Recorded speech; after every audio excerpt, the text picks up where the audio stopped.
See, now I stayed in this trade because it was still heavy and we don't know if 56 was the true bounce. And now I'm up $100. So again, I can collect the money, right? At 150. Now it's up 150. I can collect the money on 56, which I'm going to do. Can anybody tell me why I took that money there?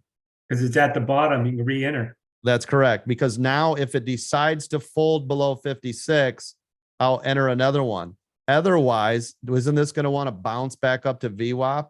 Right. So I've locked in my profit, which was VWAP to 56. It's so hard watching those two green candles and losing all that money, but then you hold out and that huge red, bam, Yep. you're green. Yeah. And that sucks. It does. It does. And it's more about being patient with the trade, right?